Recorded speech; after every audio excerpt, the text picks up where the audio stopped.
Camera movement isn't just about making the shots look cool, it's about how the audience actually feels. In the next 5 minutes, I'm going to explain to you every major camera movement, what it actually means, and how you can try each one at home, no fancy gear required. Now let's start with the most underrated camera movement of all. No movement at all.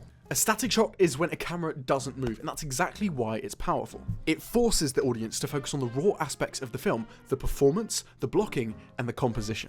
Static shots often feel realistic, tense, or uncomfortable, especially when something emotional is happening on screen and the camera isn't reacting. It's just standing there, wanting you to take every second of it in. To try this at home, lock your phone onto a tripod or sit it on a shelf, and let the actors do the work. Sometimes the strongest choice is not moving the camera at all. Next up, pans and tilts. A pan is when a camera moves left to right. Think of it like a frying pan being horizontal and flat. A tilt is going up and down, like you're nodding your head. These movements are often used to reveal information or follow action without cutting. Slow pans feel calm and observational, and fast pans feel urgent or chaotic. If you want to try this one at home, again, like the last, it's probably one of the more simple ones. It might be a bit shaky if you don't have a gimbal, but I don't expect you to, which is totally fine. You hold the phone or your camera in your hands and just simply tilt left or right, or follow something up and down. You might try and get a worm's eye view shot, which is something that's very, very low to the ground, and pan up to reveal something intimidating or just big in general. Give it a shot and see what you come back with. Now let's talk about the dolly movement. Don't get this confused with the dolly zoom, which is something I believe I've covered on one of my videos. I can't remember which one, I'll link it up at the top. It's been a while since I've done this. A dolly shot is when a camera physically moves forward or backwards. It mimics how we move through space in real life. A dolly in often signals a moment of emotional realization, and a dolly out can suggest isolation or loss or distance. It could also signal tension when your dolly moves in. I'm sure you didn't need me to tell you that one, because that one's a fairly common one used in lots of films, lots of cinema.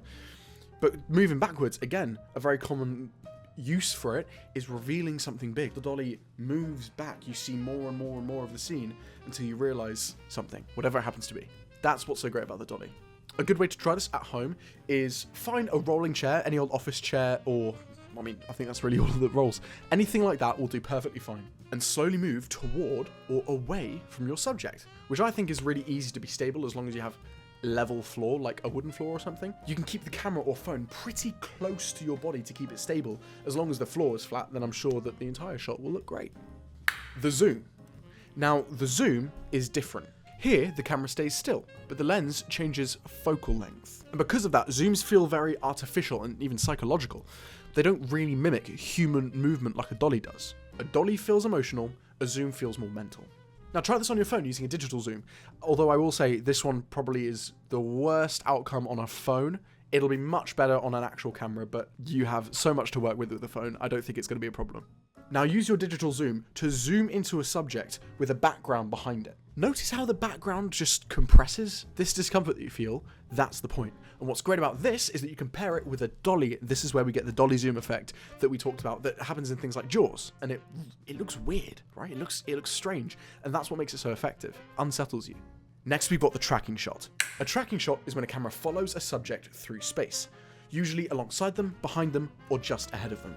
Tracking shots make us feel connected to a character. We're not watching them, we're moving with them. They're often used in walking scenes or when a character enters a new environment. To try this at home, please, please, please don't trip, but try filming your friend and walking around them, keeping them in the center or in focus the entire time.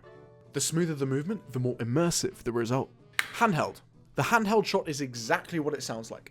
The camera is held by a hand and the shake of the hand is visible. This gives a feeling of realism, gritty chaos, unpredictability. It feels raw and unpolished on purpose. Handheld works best in high tension scenes, like Wreck, that Spanish film, in 1917. Anyway, to try it at home, another super simple one. Hold your phone with your hands and don't fight the movement. Don't try and bunch up like I was talking about before. Just let the movement go. Let the camera feel the movement and it will work beautifully. A whip pan is a very fast pan that blurs the image. It's often used to transition between moments or hide cuts or inject energy into a scene. To try it, pan quickly. It can go slow, slow, slow, pan, or it could just be static, pan. In your editing software, cut while the camera's blurred. That's a whip pan. And you have successfully executed it. Congratulations! If you've done it right, the cut becomes almost invisible.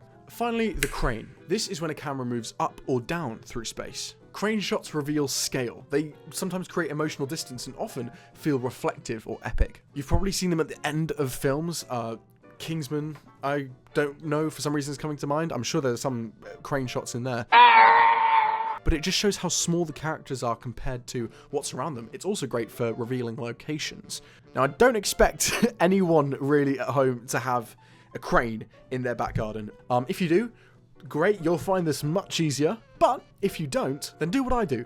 And that's raise your camera smoothly, as smooth as you can, from waist height to above your head. And even a small vertical move can completely change the emotion of a shot. So camera movement is not about gear. It's about intention. If you know why you're moving your camera, you're already ahead of most filmmakers. If this helped, I'm super glad. I'm excited to hear some of your filmmaking stories down in the comments below. And if there's something you think I should have mentioned or should have put on this list, please tell me, because I'm excited to hear what your favorite camera movements are, whether you think they're important or whether you think they just look great. So thank you all very, very much for watching.